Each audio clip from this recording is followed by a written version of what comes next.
I'm going to show you 3 exercises that you must do to improve your squat.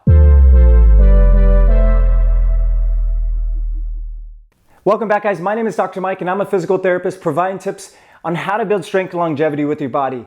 Now, one of the common goals that I get from my patients and my clients is that they really want to work on squatting. They want to be able to achieve a squat where they squat down without having any pain or limitations.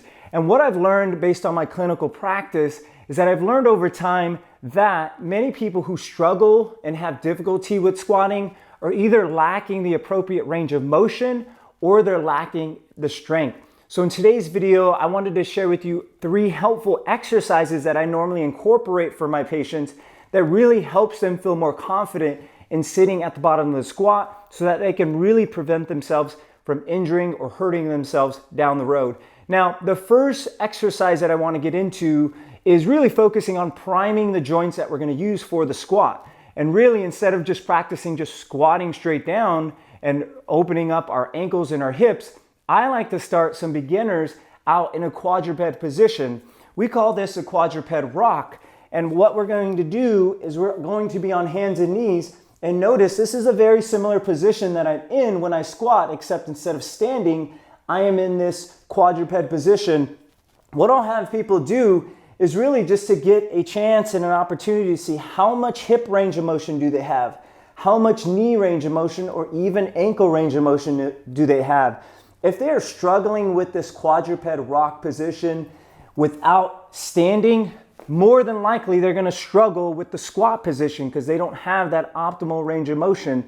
So I will have people warm up and work on this rocking exercise to really start to allow them to get more range of motion in the hip, the knee, and the ankle. And usually about 10 repetitions can be very effective in loosening up those muscles and the joints to start getting them to feel more comfortable with the squatting. Now, the next mobility drill that I think can be very effective for people once after we've screened and went through the quadruped rock with them is by having them work on a supported squat. So I like to use something like a resistance band and wrap it around something sturdy. And notice that I have the band right around my pelvis or my lower back. This gives me good support so I don't fall backwards.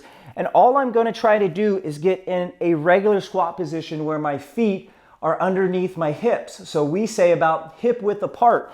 And this band is basically supporting me so that I don't fall backward and I feel more comfortable with really just focusing on that range of motion in my ankles, my knees. Some of you might be in this top position a little higher, but really not only am I using my hands, but I'm using the band to allow me to move and maneuver through those tight spaces. This is why this can be effective because some of us might be dealing with more ankle stiffness, but others might be dealing with more hip stiffness. So about 1 to 2 minutes in this position can be very effective.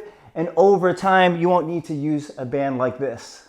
Now, obviously, mobility is crucial. And if you haven't addressed your range of motion and flexibility limitations with the first 2 exercises, you won't be able to safely progress yourself to the next exercise, which is going to focus more on strength. And that is the last reason why I feel like most people will struggle with getting into a squat is due to lack of strength in the lower extremities. Typically, we will often see that people deal with one weaker leg compared to the other. And this is why I like the split squat exercise to really address those weaknesses and really attack any asymmetries that you might be dealing with in the lower half of the body. So what I'll have people do is simply get into a split squat position, and they can do this supported when they're starting off with, and then as they get better, they can let go of the support. But you're basically gonna focus on bringing one foot in front of the other, trying to get your foot stacked underneath the knee, and you're dropping the opposite knee down to the ground.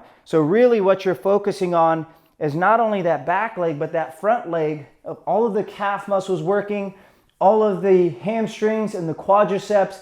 But really this is giving you a chance to see what does my right side compare to when I do my left side. Do I have one side that's harder than the other?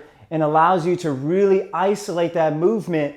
I usually recommend 2 to 3 sets of about 10 to 12 repetitions on each side. And you'll see after you start to implement these 3 exercises, focusing on your mobility, focusing on your strength, that over time you will start to improve your squat pattern. If you want to learn more about how to improve your strength and longevity with your body, make sure to hit that subscribe button below, and we'll see you in the next one.